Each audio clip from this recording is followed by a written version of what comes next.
Pitbull has a line that says, "Ask for money, get advice. Ask for advice, get money twice." I think it's really important to get to know people who have access to capital. In the early days of Uyala and the early days of Wiseline, one of my favorite questions to ask is, if I gave you $10 million, what company would you start? What problem would you go and solve? So what's up with the saying that people say that AI will replace human job? What is your thought on that? I think it is going to replace a lot of human jobs.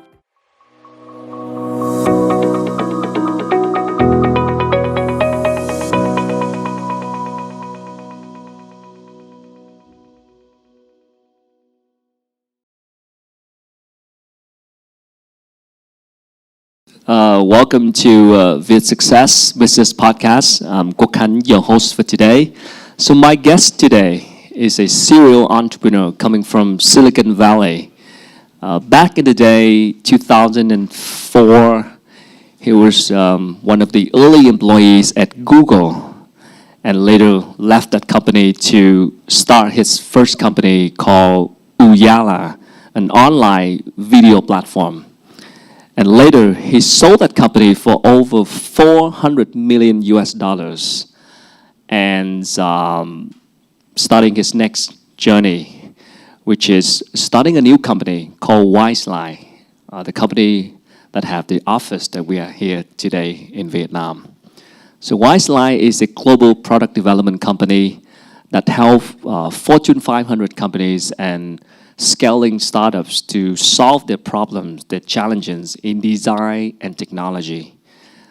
With his leadership, the companies grew over 2,000 employees in 5 countries around the world, raising 62 million US dollars and developed solutions that reach hundreds of million users. He's also an active investor. He invested in over 100 startups. So if you are a startup founder today, you could talk to him about some advices of raising capital. He got a BA from Stanford University. So please join me to welcome founder and CEO Wizeline, Mr. Bismarck Lepe. Thank you so much. Welcome. Have a seat. So welcome to Vietnam. How are you? I'm great. How's I'm excited to Hanoi be treating here. you? You had a short trip in Hanoi yesterday?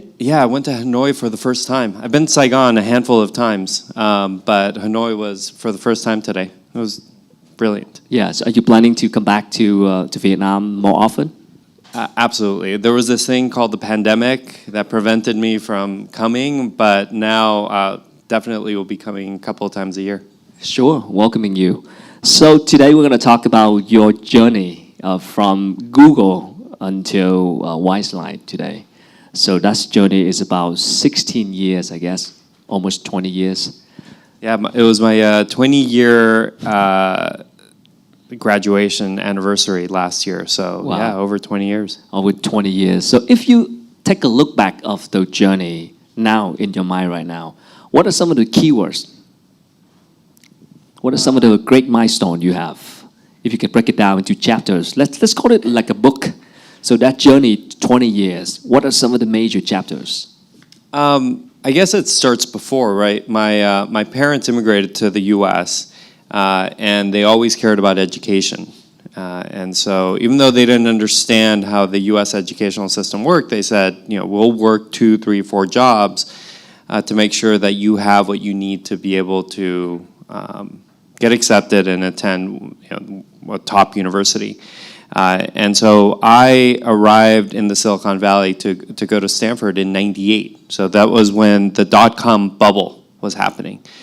And I was going to study medicine, but then I found startups and technology to be a lot more exciting. And so I would say that that was probably the first chapter, just getting introduced to technology. And I worked at a lot of different startups, figured out how they worked. And then when I graduated, I was able to go to Google. And then that really changed the trajectory of my life. Let's talk about that chapter 1. How did you land a job at Google at that time? It's funny, I'll start with how I shouldn't have gotten a job at Google. So right around the time that I started at Google, they were starting to automate the process of accepting CVs. And so I already had an offer letter. I had already been given the job, and my boss told me, hey, submit your CV to this URL, and you just go through the process. So I did. And 3 hours later, I received an email saying, thank you for applying, but you've been rejected. And I'm like, emailed my boss. Do I still have a job? She's like, yeah, you're fine. But the reason I was able to get a job at Google was I was working at a startup called Elance. And Elance shared 2 board members with Google, Ram Shriram and John Doerr. And when Google launched their advertising platform, they invited me to be one of their first customers. And so I got to know Google really well. And so when I graduated from college, the head of sales invited me to apply to be someone in product to run the advertising platform. So 4 years at Google, what have you learned the most from that company? Well, when I was in college, what did you do? What did you do at Google, and what have you learned the most? When I was in college, I was working at all these startups, but I was also trying to start my own company, and they all failed.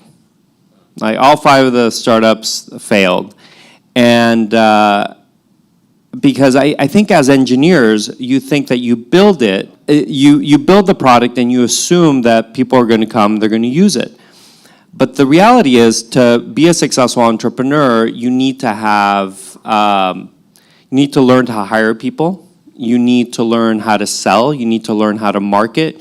You need to build products globally. So one of the first things that I learned when we launched a product was building a product in double byte. So you're able to not only support Western characters, but you're able to support Eastern characters. You're able to support right to left. And so it just teaches you not only how to build a product, but also how to run a business. It seemed like you had a great time at that company, Google, but what inspired you to leave and start your first startup? So I had always tried to be an entrepreneur.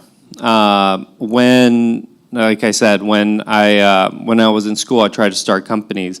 And so I was always thinking about, okay, what problems can I solve? What is an interesting market for me to go into? And in 2006, when Google acquired YouTube, we realized that there was a really interesting market in helping companies launch their own streaming services. You probably don't remember this, and it was probably more of a phenomenon in the US, but when YouTube launched, it was the center of piracy.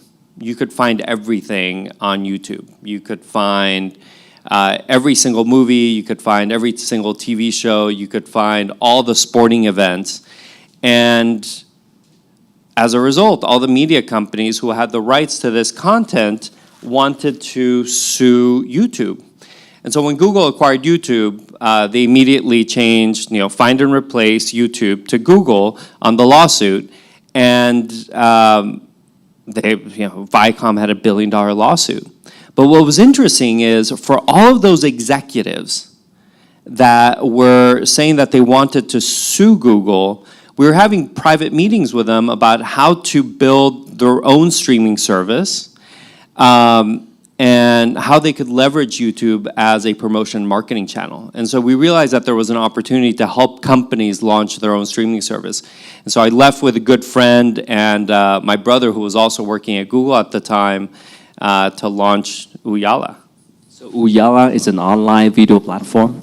Yeah, it was. Yeah. It was. But you said that before that, you tried to start your own business many, many times and you had failures. Yeah. But what did you do differently with Uyala? So I think first and foremost, having joined Google when I did, I was able to get pre-IPO shares. And so having the stock options, and when Google went public in 2004, I had some capital. And I know Kanye is not that popular now, but he, in one of his songs where he says, "Wait until I get my money right, then you can't tell me nothing right." And so having a little bit of capital allowed me to have the confidence to take the leap and to start my own company. So that, I think that's first and foremost. And then I also had a great group of co-founders that could start the company with me. So Sean Knapp, I had known for over 10 years. We went to school together at Stanford. My brother, who's 7 years younger, I had an entire history of knowing who he was and how he worked. And so we had similar value systems and similar virtues, which I think is incredibly important when you're starting a company. Then after that, it was you had more of a network to raise capital, and you had more of a network to have both customers and partners. So money is not a problem at that time. You had some capital. But then when you started Uyala, how did you know that this product have a product market fit at that time? So we had an idea that the market, right? Like as an investor, the first thing that you care about is the group of people that are starting the business, right? Like you care that it's a group of people that are honest, that they're hardworking, and more importantly, that they have a certain perspective and understanding of a market opportunity. And so given that we had come out of Google, we had a good understanding of the advertising world. And then we also had an understanding or insight on what media companies wanted in order to launch their platforms. And so when we left, we sent an email out to a handful of friends, some of whom were investors, and they immediately responded and said, "We'd like to invest." We hadn't even told them what we were doing. And so that initial capital raise was relatively easy. And that's why, especially people who are younger in their careers, I tell them, you need to think about yourself as a brand. And you need to make sure that you're a trustworthy brand, you're a high-quality brand, you're a brand that someone wants to pay a premium for. And that's how investors are going to look at you. And so when we left Google, we were associated with Google. We had done really good work. We were hardworking. And so it was relatively easy to raise that initial tranche of capital. And then from a product market fit standpoint, as the day we left, we found this office space that was very close to Google. It was, I think, probably the only office space that Google didn't own within the radius of the campus, which was really nice because we would still go back to campus and get the free food. We kept our badges and like, oh, the badge isn't working, and we'd walk in and get free food. But from the day we left Google, we stayed in the office for 35 days. We didn't leave the office. That we slept there, we ate there, we showered, and on a weekly basis, we would iterate on the platform, show it to prospective customers, and within 35 days, we had a product that we were taking to market. And so from a product market fit standpoint, we were pretty confident that we had something that could hunt. But how did you convince quality people to join you as you are a new startup? It was very, very, very hard. I think if you hire people who in their own right are also entrepreneurs, they will do amazing things. So how did you grow Uyala? Because you be able to sold it for $400 million US. But how did you grow the company that fast? So we started in 2007. We sold it in 2014. And we survived the economic downturn of 2008, 2009, which was an interesting time. I always say that arrogance, ignorance, and confidence are very closely aligned. I think when you're young and inexperienced, most of it is arrogance. And having come out of Google, we were a little arrogant. And so I still remember right after we raised our first institutional round, I was interviewed by the Wall Street Journal, and I said, we're going to be bigger than Google. We obviously never became bigger than Google. But it was the ignorance, I think, of being able to go and compete against a lot of these other companies that I think eventually allowed us to build up the confidence that we could be bigger, better. But it took some time. Like I said, right after we left Google, we were able to raise $1.5 million. We worked incredibly hard to get a product in market very quickly. 8 months after we started the company, so January of 2008, we raised an $8.5 million round. And we started to staff up sales, marketing, product, engineering, but the company wasn't profitable. And so when the economic downturn hit, October of 2008, our investors came to me and said, hey, we need to get a new CEO who has navigated these waters. I'm like, okay, well, you're the experienced one. And so I went out and interviewed, and we just couldn't find anybody who was very good. I mean, the company wasn't that interesting then. In 2008, we generated $300,000 in revenue. In 2009, we did $3 million in revenue. So the company, obviously, year over year was doing well. And so I told the investors no, and they were upset. They didn't speak to me for a couple of months. But month over month, the company kept growing from a revenue standpoint. But by April of 2009, it was obvious that we needed to go out and raise capital. And so we were selling, we were hiring. In theory, we could have fired a lot of people and not needed to raise more capital, but we thought that the opportunity of building a bigger business was worth raising, diluting. But it was hard. We ended up pitching 173 venture capital funds in that round. And we received 172 no's, and it was the 170th pitch that ended up saving the company.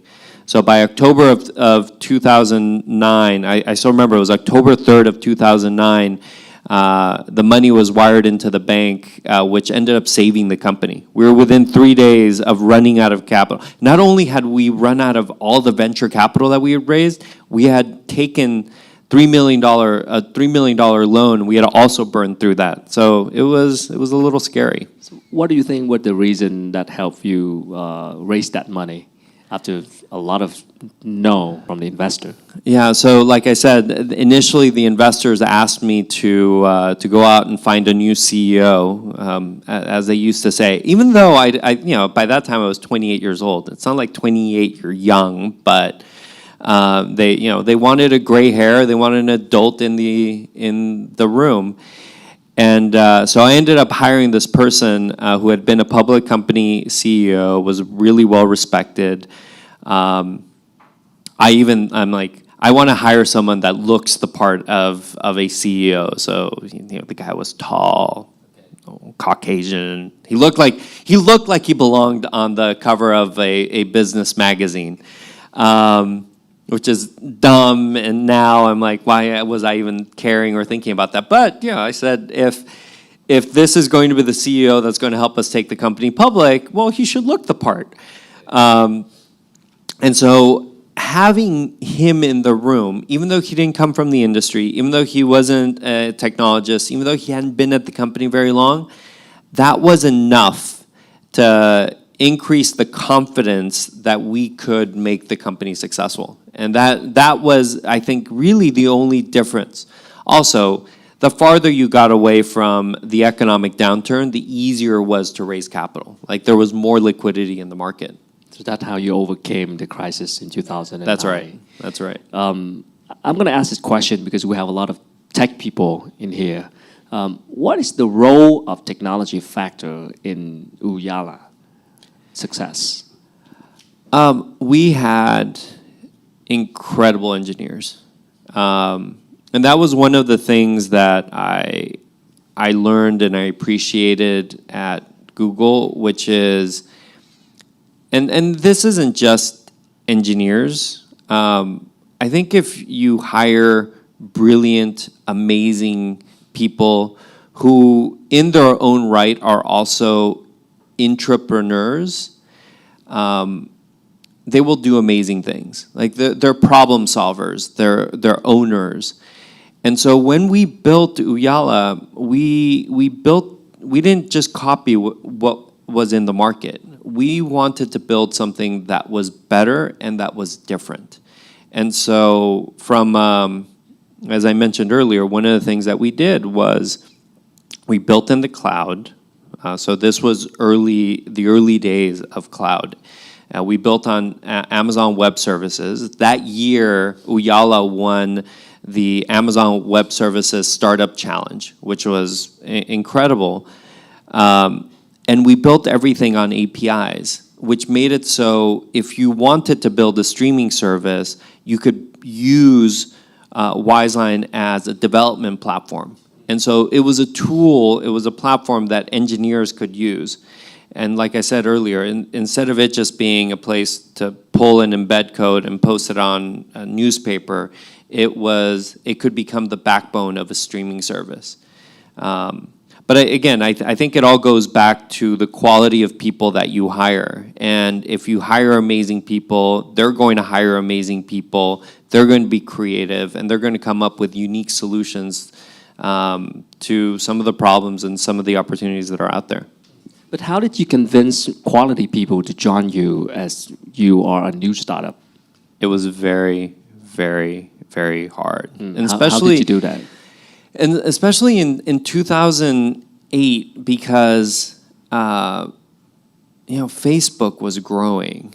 Google was still, even though there was an economic downturn, Google, Apple, like they were still sucking up the majority of the talent.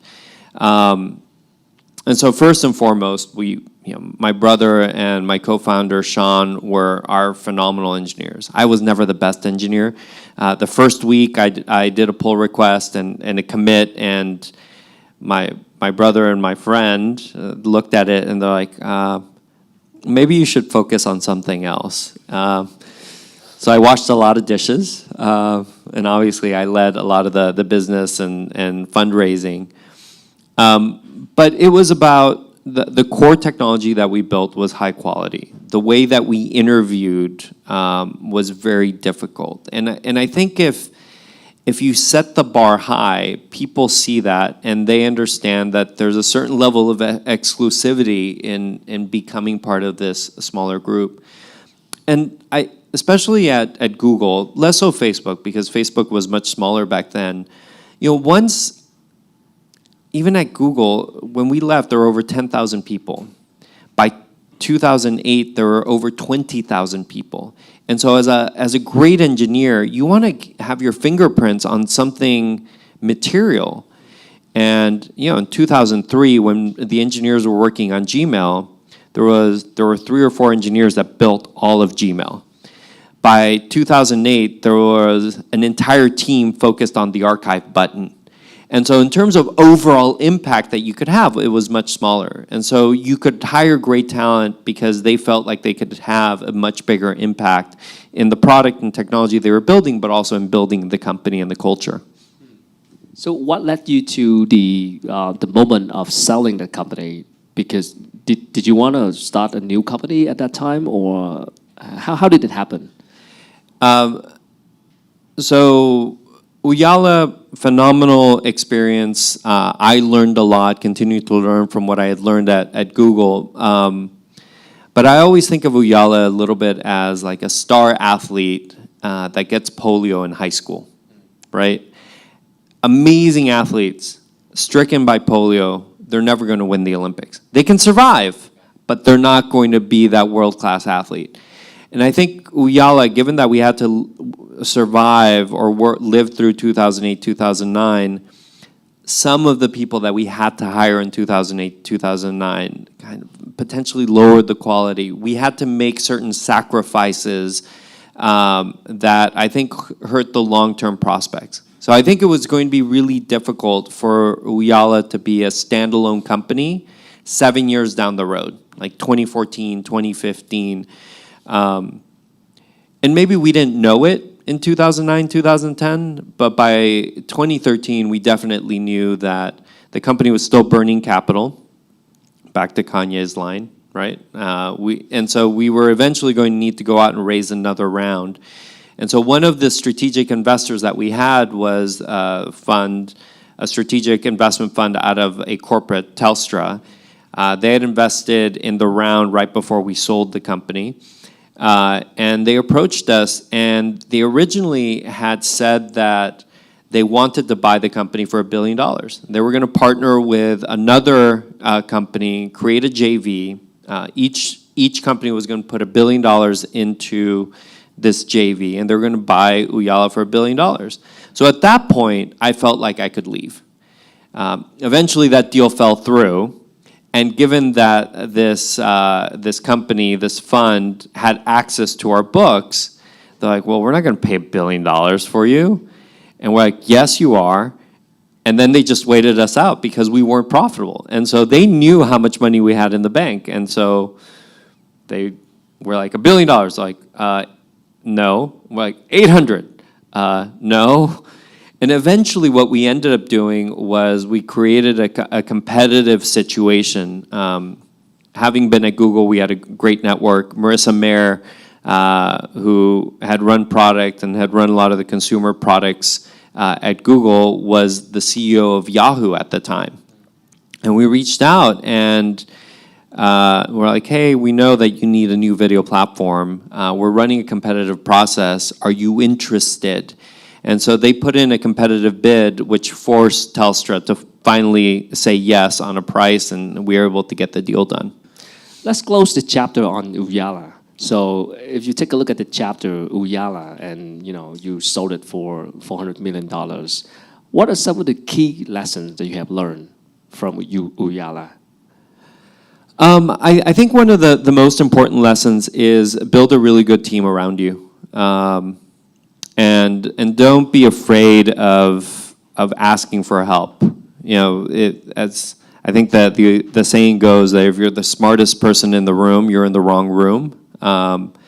And if I had had a better team around me in 2008, and if I had hired an amazing head of sales, an amazing head of product, I think that the investors would have had more confidence in me to not approach me and say, hey, I think we need a different CEO.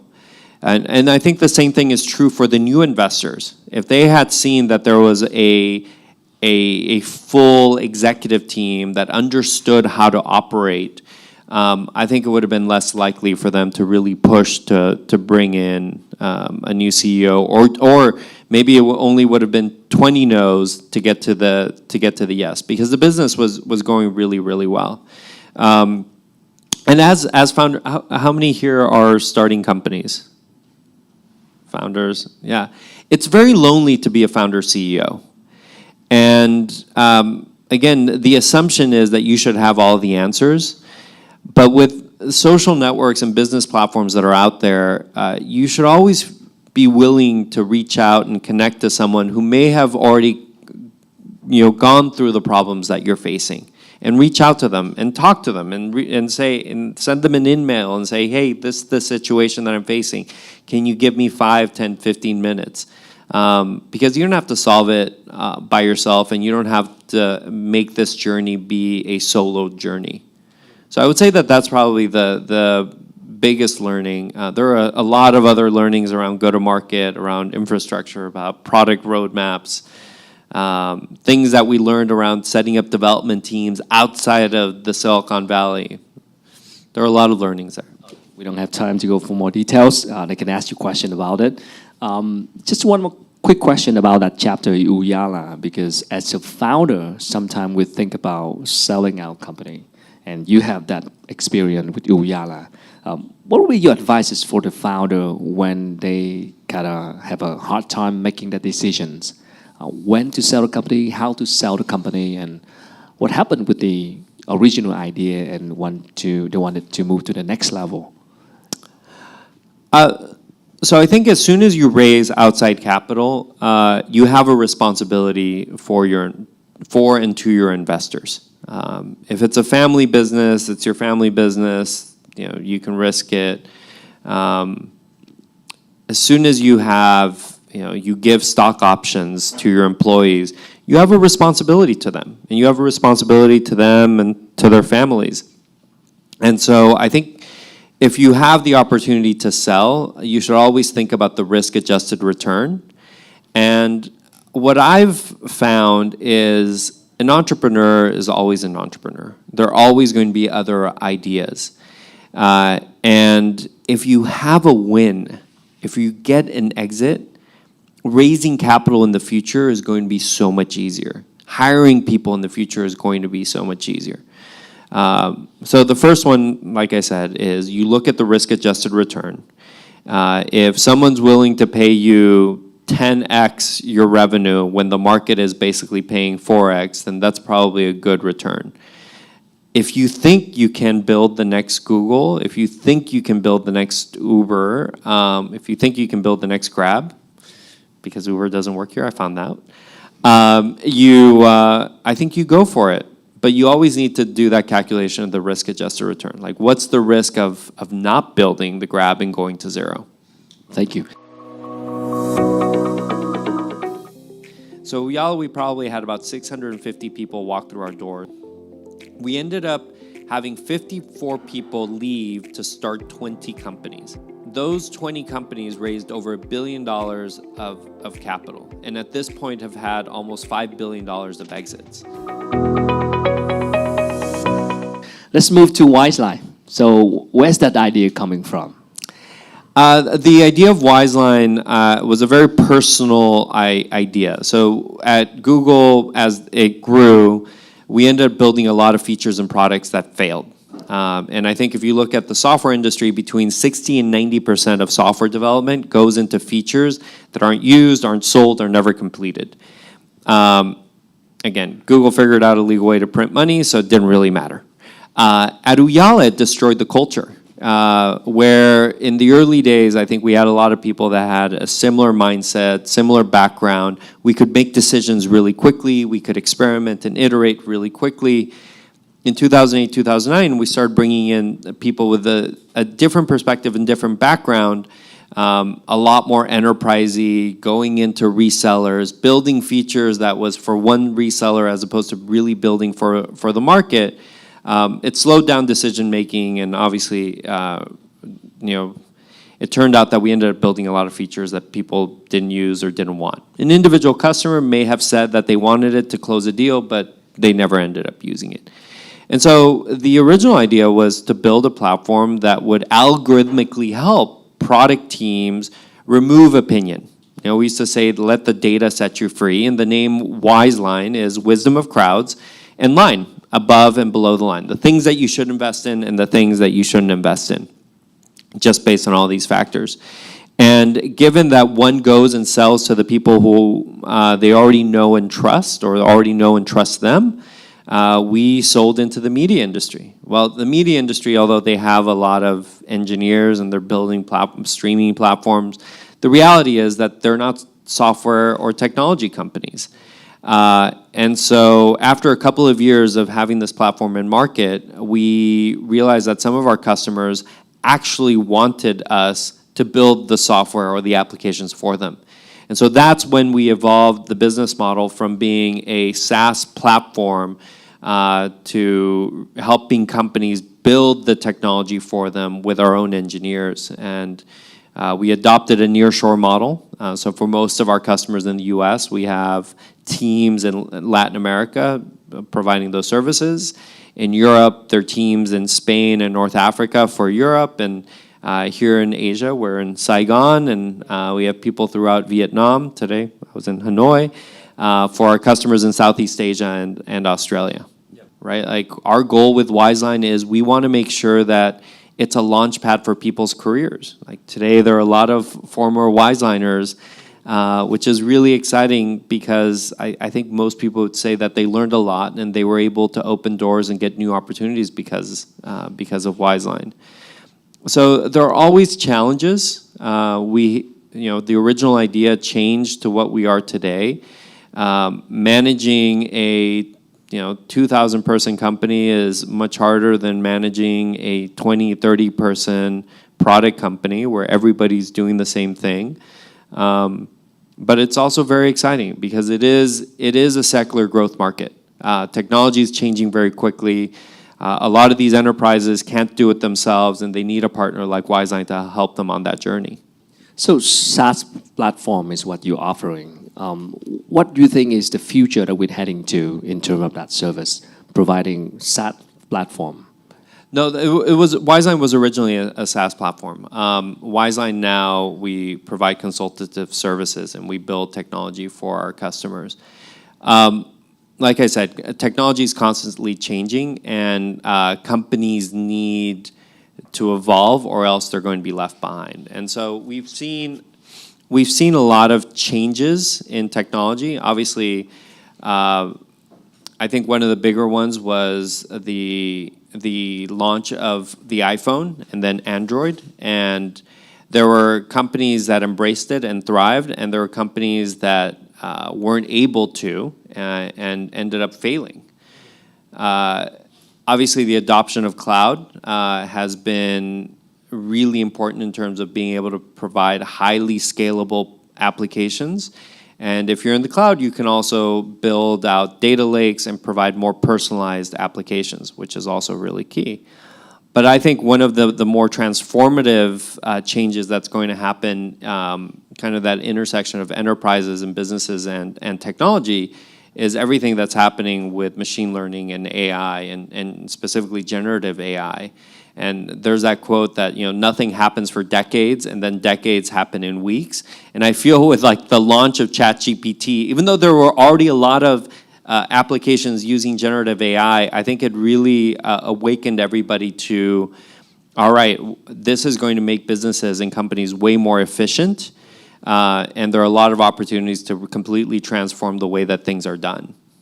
Everybody's so focused on ChatGPT that they're not really thinking about the efficiencies that could come in pointing generative AI into all functions of a business, right? The finance department that has 50 people, potentially with some of these generative AI tools, you could do all of that work with 5 people. Marketing departments, I think, are going to be completely transformed. And Microsoft has this new generative AI tool called Copilot that I think is also going to make engineers more efficient. And so I really do think that this is probably as transformative as when electricity was brought into factories and office buildings. And in some cases, I think we are going to see kind of that transition from white-collar jobs, professional engineering jobs, to blue-collar implementers. I mean, there's a tons of AI tools out there, even before ChatGPT. But out of a sudden, GPT came out, and people, get some noise about it. Well, I mean, how, why, and what does it mean for the business world and the technology world in the future? I think it made it really tangible for people to be able to experiment with. I mean, the reality is Google and Facebook have had tools that have had similar results. Even Microsoft had AI tools that provided similar results. But it was the fact that OpenAI was able to release this tool to the public in a way that everybody could play with it. If we look at some of the other technologies that have been on this hype cycle over the last couple of years, like crypto, or blockchain, it was really difficult for the public, for individuals to really see the power. And so I think that this has now awakened the public. CEOs at a company kind of hear about things, they watch the financial news, and they kind of know that it's on the horizon, but they can't really touch it without having someone on their product or technology team say, bring it, show it to me. And this put it in the hands of everybody. So for a tech person, for an engineer, what does AI mean for them in the future when they look at the future of work? I think one is going to be able to do a lot more. When we think about our business, just like designing a dog walking app. Now you have the ability with some of these tools to describe that you want to build. Thank you. you want to build a dog walking app for iOS that has a grid of like 4 by 9. And it'll generate that initial set of code and design that you can then just smooth out and make it better and faster. And so I think that that's going to be, Steve Jobs used to say that the computer was like the bicycle for the brain. And I think AI is going to be that companion that's going to help the entire technology industry just do more with the investments that they have. So what's up with the saying that people say that AI will replace humans' job? What is your thought on that? I think it is going to replace a lot of human jobs. And every time that there's been these changes, there have been new jobs that have been created. And so I think that there is an opportunity for people to change the way that they do things. But over time, I think everybody can see that more and more jobs are going to be replaced by AI. And so the question is, if the world is a lot more productive, right? If AI is deflationary and everything just becomes less expensive, what are we going to be able to do with all that extra time, right? If we think about it, the last 50 or 60 years, just the general push, at least in the US, like most families are dual income. The father and mother go to work, they spend less time with their kids. There have been a lot of social issues that I think have originated from that. Well, if people are actually able to spend more time with their kids, like that may be a great positive for society. There have been talks about, the 3 or 4 day work week. Well, if productivity continues to improve with the 3 or 4 day work week, like maybe that's a good thing for society. I think, as is the case in most of these transitions, it's important for everybody to continue to educate themselves and continue to be at the cusp of where technology is headed so they're not left behind. Right. So I want to talk about Wiseline in Vietnam. Now you have office over here. What is it for Vietnam now for Wiseline? What is your future plan here? Well, our target is to be hundreds of people in Vietnam. We've been so impressed with the quality of the talent, the commitment and loyalty of the teams that we have here, and we want to continue to invest. And I think that there's an opportunity for us to build global products. I think that there's an opportunity to build local products for companies. And I heard that you have Wiseline Academy. Could you kind of elaborate on that and any opportunities for the Vietnamese people? So we're big believers in education. I think having access to education changed the trajectory of my life. And I think it helps you solve problems. And so one of the things that we saw about 4 years ago, we needed to hire 15 UX designers in Mexico. And we realized that there was a lack of UX designers that had experience building in iOS because Android was the dominant platform in Mexico. So our head of UX said, hey, I've interviewed 100 people. I can't find the right talent with the experience that we need. I'm like, well, do you think we can train them? And she's like, I don't know, maybe. And so we opened the 6-week program, 6 nights a week, 4 hours a night. And we had about 350 people apply. We let 25 people in, 24 graduated, and we ended up hiring 15 of the 24. And so after that, we doubled down on it. And now Wiseline Academy has taught almost 40,000 people globally, everything from 2-hour introductory courses on the weekend to year-long paid apprenticeship programs for UX and data engineering. And so for us, especially given that we invest in emerging markets where maybe there hasn't been the need to build highly scalable, highly redundant platforms, Wiseline Academy is a way for us to actually be able to generate and build a community that has that experience. They're all free programs. It's actually been interesting. So the origins of the programs have been free, But now we're getting asked from some companies who may have hundreds or even thousands of engineers who aren't familiar with cloud, aren't familiar with modern tech stacks, and they're coming to us and saying, hey, can you help us train our teams?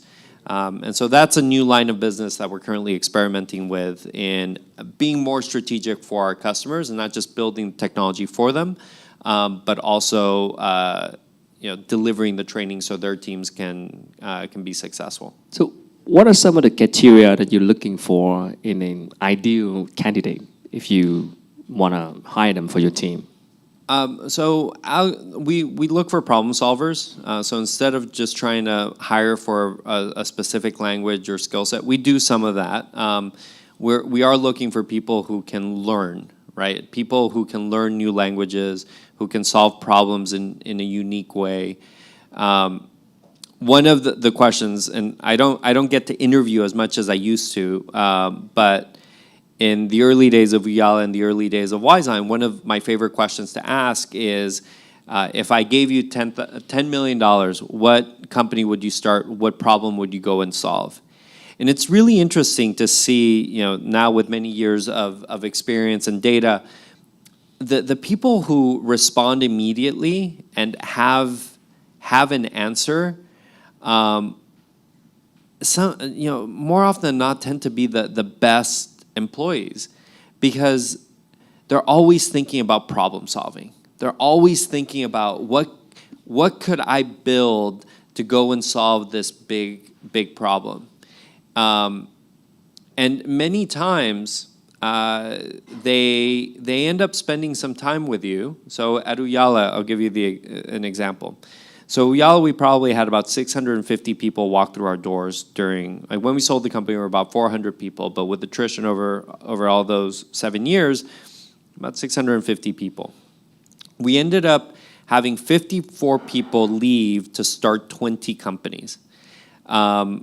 Those 20 companies raised over $1 billion of capital, and at this point have had almost $5 billion of exits, and have created thousands of jobs in the markets that they're in, which is incredible. At Wiseline, we're trying to push the same thing. We started a fund called the Wise Fund, where we invest in Wiseliners who have an interesting idea, usually coming from projects that they've worked on, and they want to go and start their own companies.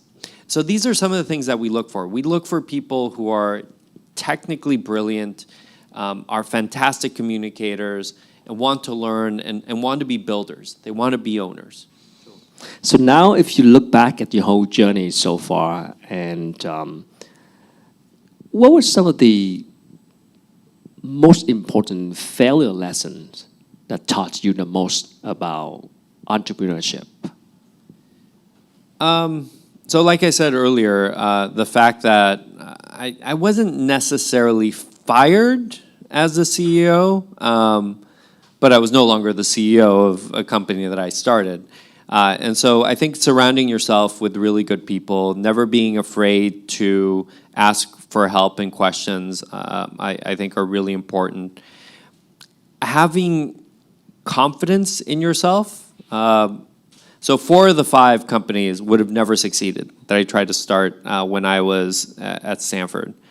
But there was a company that was called Jobid, which would have been in the prop tech space, which I think had legs, but I didn't believe in myself enough to actually really pursue it. I think it was going to Google and being at that company that really allowed me to see, okay, I can build things. I have the confidence to be able to do it. But there are so many learnings. I think staying humble, I think always wanting to learn, I think being appreciative of the people around you, having a commitment to the people that decide to sign up on your crazy journey. I think all of those things matter, because at the end of the day, you're dealing with people, right? And if you have the best interests and the best intentions in mind of the people around you, be it your employees or your customers, you build relationships, and those relationships will go with you, and in your next startup, they'll become employees, they'll be customers, they'll become investors, and I think that that's really, really key. Great. My last question before we open it to the floor. You are an active investor now. You invest in over 100 startups. What would be your advices for the founder now raising capital in this time, right now? Going back to lyrics from songs, Pitbull has a line that says, ask for money, get advice, ask for advice, get money twice. And I think it's really important to get to know people who have access to capital before you're actually going to go out and raise capital, and build that reputation of someone that they can trust, and that you are a brand that they want to bet on. And so the vast majority of investments that I've made have been with people that I've worked with in the past. And so I know that they're smart, I know that they're honest, I know that they're hardworking, and I know that they have an interesting perspective on a market. Thank you so much. I guess we're kind of running late now. Thank you so much for sharing, and I guess so many lessons we can learn today. But I have to agree with you. One of the most, if not the most fundamental thing about being an entrepreneur is to find the right team and to find the right people at the beginning. Otherwise, the damages could be much, much better in the long run. You get, it's going to hurt you in the long run if you have the wrong team at the beginning. So thank you so much for that. And you guys can have a chat with Bismarck for now, or LinkedIn later. And one more time, big round of applause for Bismarck for sharing today. Thank you so much. Thank you. Thank you so much. Appreciate it.